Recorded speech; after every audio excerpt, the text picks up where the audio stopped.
Bonjour à toutes et à tous et bienvenue dans votre émission de rendez-vous depuis la boussole de Saint-Dié-des-Vosges, le tout nouveau pôle culturel et touristique porté par la communauté d'agglomération de Saint-Dié-des-Vosges. Nous allons parler cette semaine patrimoine, tourisme et jeux de société. Nous allons parler littérature et bien évidemment géographie. Nos invités de la semaine sont Claude Janel, bonjour.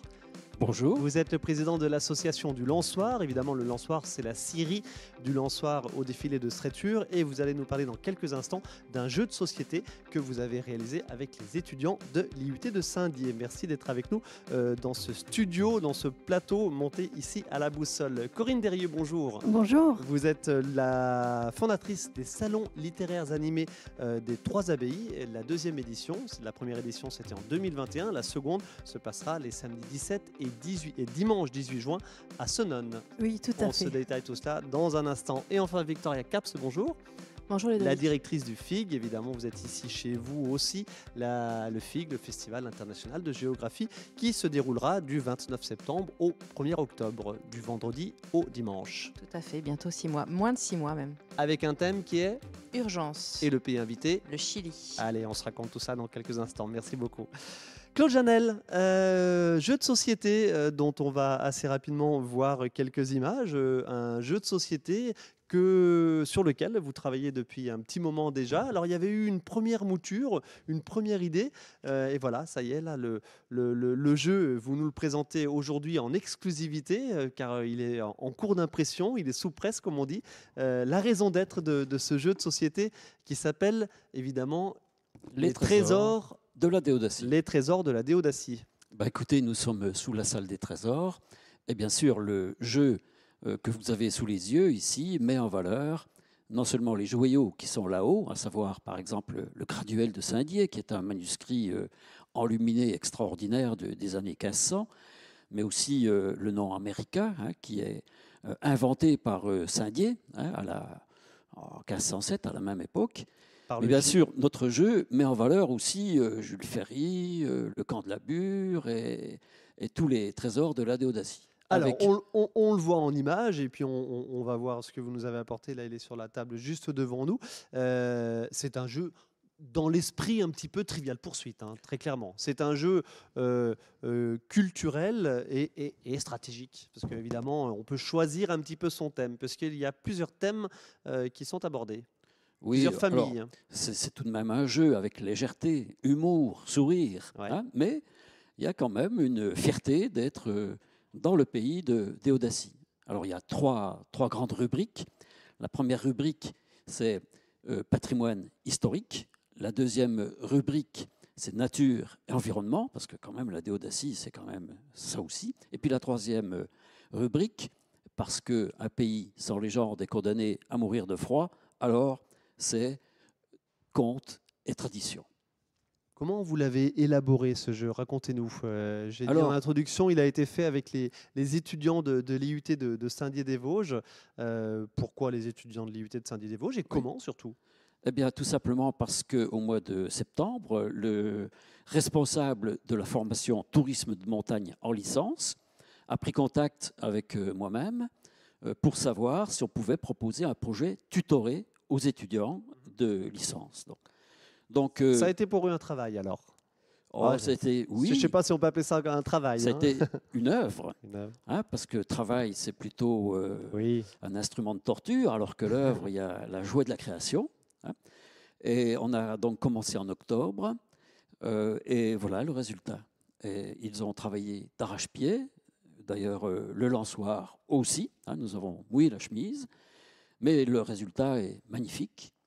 La mise en infographie a été faite par Sandra Humbert, et l'impression est assurée par, dans le local, l'imprimerie Intertrace. Alors, vous l'avez dit, 3 familles de questions, on va dire. On va jouer un petit peu, si vous permettez, tout simplement. Allez, Claude, j'ai envie de dire à vous l'honneur de nous poser une question. Je précise, on n'a pas les réponses, alors peut-être qu'on ne saura pas répondre. Claude? Eh bien, écoutez, la première question consiste à montrer que ce patrimoine, ce n'est pas simplement la cendre morte du passé, mais c'est vraiment quelque chose de bien vivant qui fait déjà partie du patrimoine.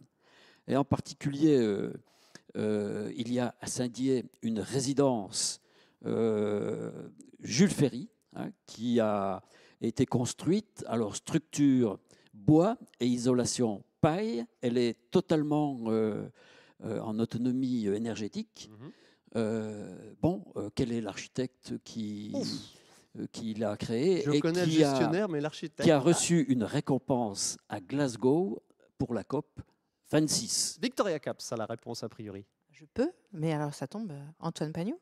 Exactement, elle a gagné. Donc, j'ai gagné quoi? Voilà. Rien. Le droit de recommencer. Le droit de recommencer et d'acheter le jeu pour répondre à toutes les autres questions. Jeu qui coûte d'ailleurs 29 €. Voilà, ça y est, j'ai dit le prix, c'est important quand même. C'est un prix, 29 €, c'est un prix relativement accessible.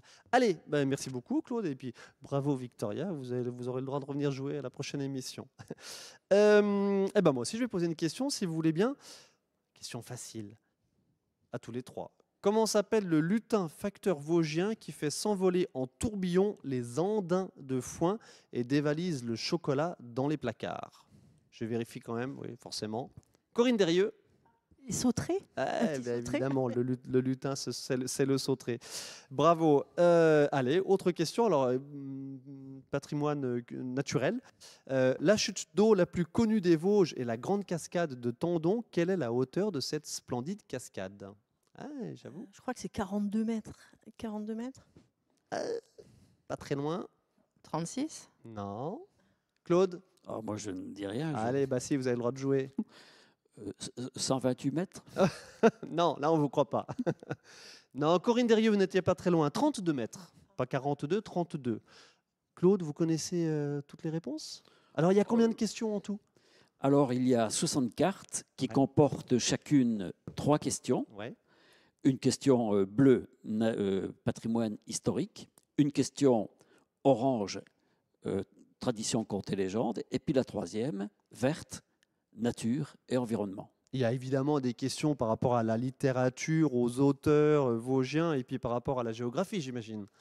Bien sûr, surtout dans les contes et légendes, là, à foison, oui. Ok. À combien d'exemplaires? Alors, je répète le numéro. Franchement, merci beaucoup, parce que le numéro que vous nous avez amené là pour cette émission ici enregistrée, je répète, spécialement à la Boussole, le pôle culturel et touristique. On est pile poil dans le thème avec vous et avec ce jeu de société. Le plateau que vous nous avez amené sur la table, c'est l'exemplaire unique, c'est le prototype, parce qu'il est en cours d'impression. À combien vous allez l'imprimer, le tirer? Alors, c'est un tout petit tirage, parce que la série du Lançoir a un budget qui est quand même minime. Donc, c'est 300 exemplaires.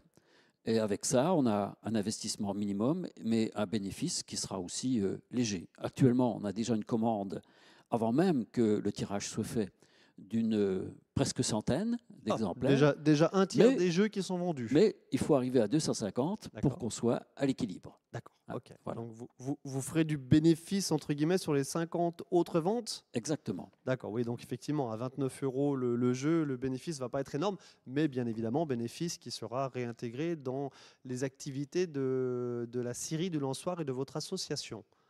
Bien sûr. Un petit mot d'actu d'ailleurs sur la scierie du Lançoir. Quel programme d'activité, d'animation pour les beaux jours qui arrivent et la nouvelle saison? Écoutez, à court terme, le 20 mai, on va inaugurer notre balade photographique. C'est-à-dire qu'il va y avoir une trentaine de photos suspendues sans dommage sur le sentier du Sagard, dans les arbres, de 120 sur 80. Et le thème consiste à montrer les difficultés aujourd'hui de la forêt. C'est-à-dire la forêt telle qu'elle est, mais telle qu'elle devient, telle qu'elle cherche à devenir. Voilà. Un sentier de la photo, un de plus, entre guillemets, si je peux me permettre, dans les Vosges, à découvrir du côté de la scierie du Lançoir. Et donc ce jeu de société, les trésors de la Déodacie, à retrouver, alors j'imagine dans toutes les bonnes librairies, bien sûr, du territoire de la Déodacie et vosgien, mais aussi, j'imagine, dans les offices de tourisme et tous les endroits où on vend un petit peu du patrimoine local. Merci beaucoup, Claude Janel, donc, pour ce jeu, les trouvailles de la Déodacie. Allez, affaire à suivre, bien évidemment. Victoria Caps, la directrice du FIG, donc le Festival international de géographie, dont une nouvelle édition se tiendra bien sûr à la rentrée du vendredi 29 septembre au 1er octobre. Le thème cette année, urgence, avec un S. On va voir évidemment l'affiche de cette nouvelle édition. Pourquoi ce thème, Victoria ? Urgence, puisque comme souvent depuis quelques années, nous essayons de nous adapter à l'actualité. Aujourd'hui, c'est quand même un mot qu'on emploie tous les jours, actualité nationale, internationale, mais quelle est la notion d'urgence en géographie? Puisqu'il ne faut pas oublier que nous sommes un festival de géographie. Donc, on va essayer aussi d'expliquer comment les géographes perçoivent les urgences. On va parler de vulnérabilité selon les territoires, selon les pays. On n'est pas tous enclins à percevoir les urgences de la même manière. Anticipation, voilà, comment on anticipe les urgences. Et puis forcément, adaptation, territoire, pays, nation, comment on s'adapte à ces urgences. Et un S, puisque c'est ce que je disais, on comprend bien qu'il y a aujourd'hui beaucoup d'urgences. Les urgences sont pour le moins plurielles, c'est évident. Un thème qui a été déterminé, qui a été choisi, dites-moi si je me trompe, à la fin de l'édition précédente. Alors on triche un peu, hein. On l'annonce à la fin de l'édition, mais nous on le connaît un petit peu avant. D'accord. Alors pourquoi l'avoir choisi là tout de suite? L'année dernière c'était désert, alors forcément avec... l'année très chaude que nous avons connue, l'été très chaud exceptionnel connu en France, forcément ça résonnait, je veux dire voilà, sans faire exprès, mais évidemment vous y travaillez, vous êtes toujours parfaitement dans l'actu, hein. Dans les thèmes, dans les préoccupations surtout. C'est ça, dans les préoccupations. On se rend bien compte que tous les ans, tout ce qui est géopolitique, tout ce qui est stratégique, tout ce qui intéresse énormément aussi nos festivaliers. On remplit des salles pour ça. Donc, on se dit qu'ils attendent des réponses. Ils attendent des réponses de l'actualité. Et vu par le prisme de la géographie, c'est aussi décliné d'une autre manière. Et je pense que voilà, c'est ce qui fait la force de ce festival.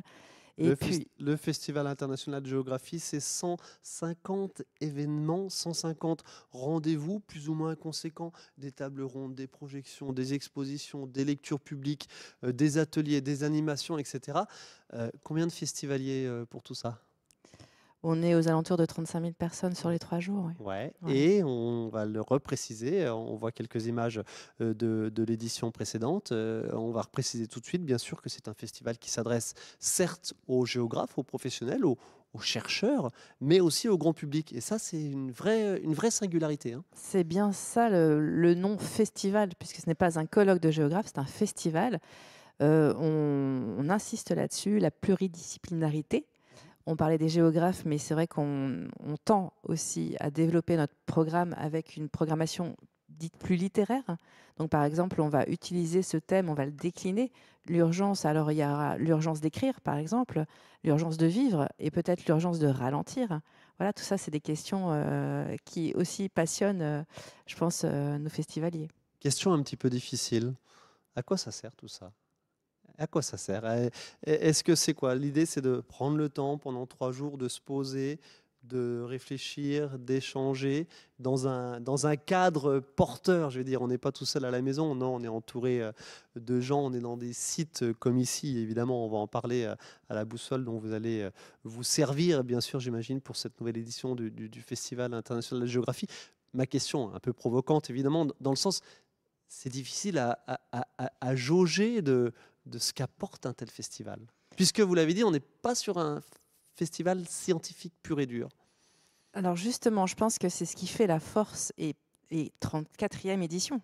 Donc dans le temps, là, on bat des records, mine de rien. Et cette force-là, elle est dans sa pluridisciplinarité et le fait que Saint-Dié se métamorphose. C'est 3 jours de fête.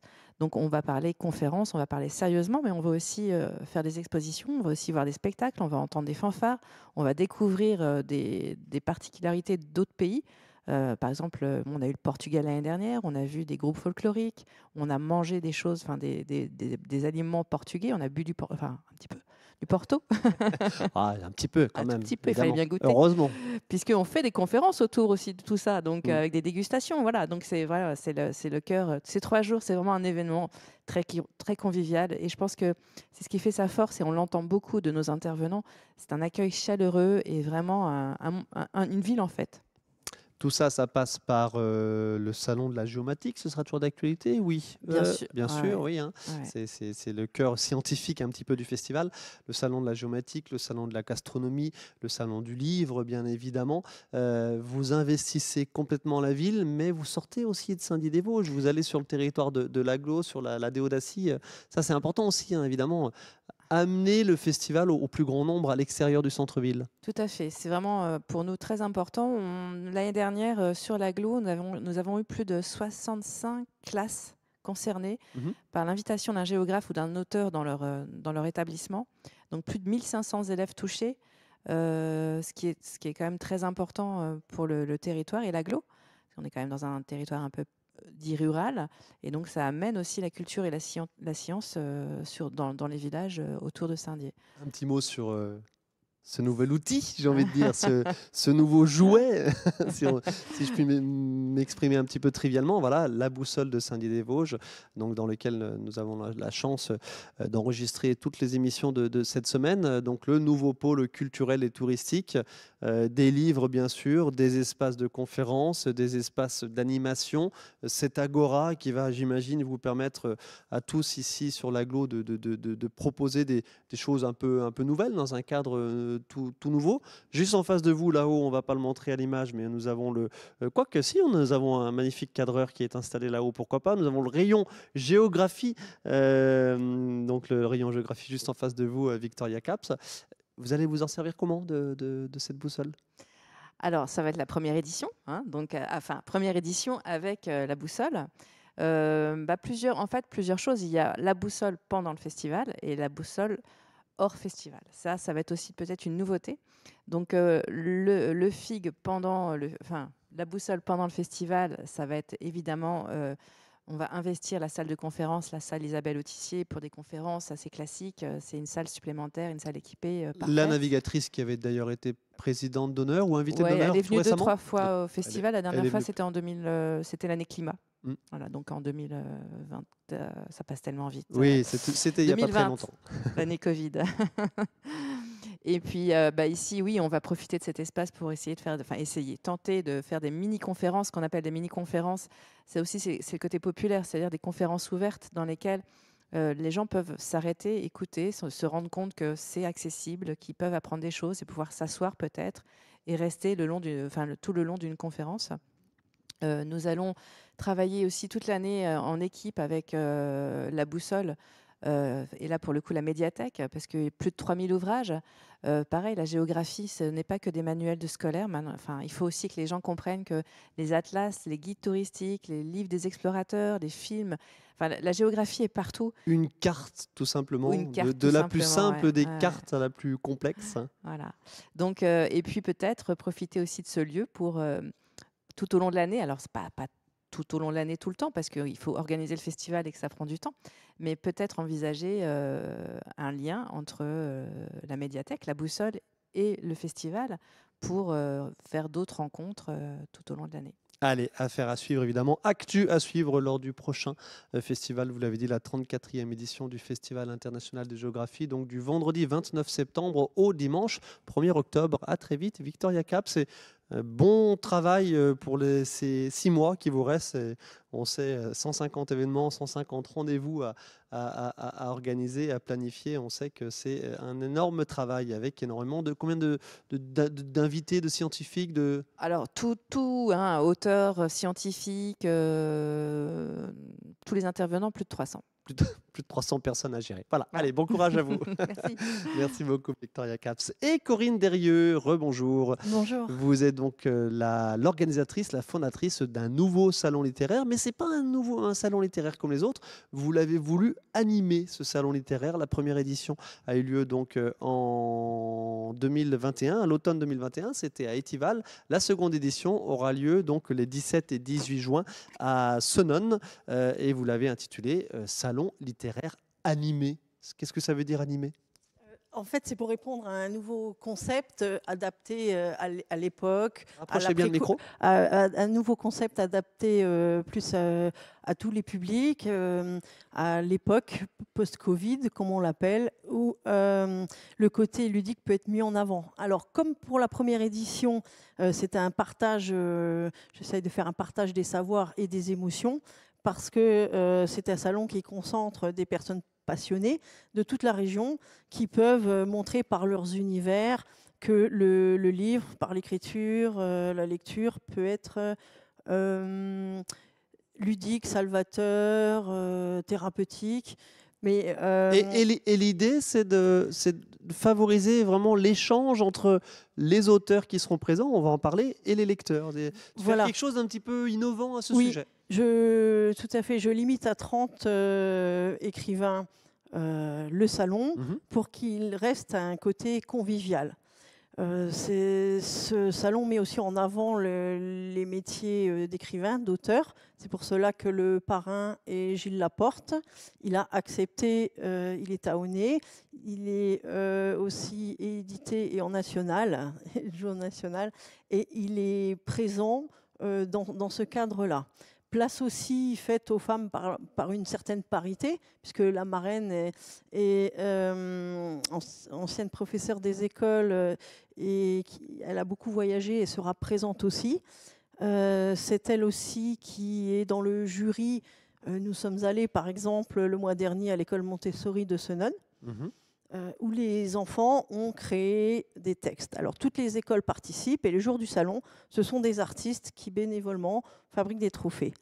Comme la dernière fois, mes partenaires, parce qu'il y a un axe financier à ne pas négliger, mes partenaires que je suis allée trouver et qui rééditent cette fois sont les papeteries Clairefontaine. Okay.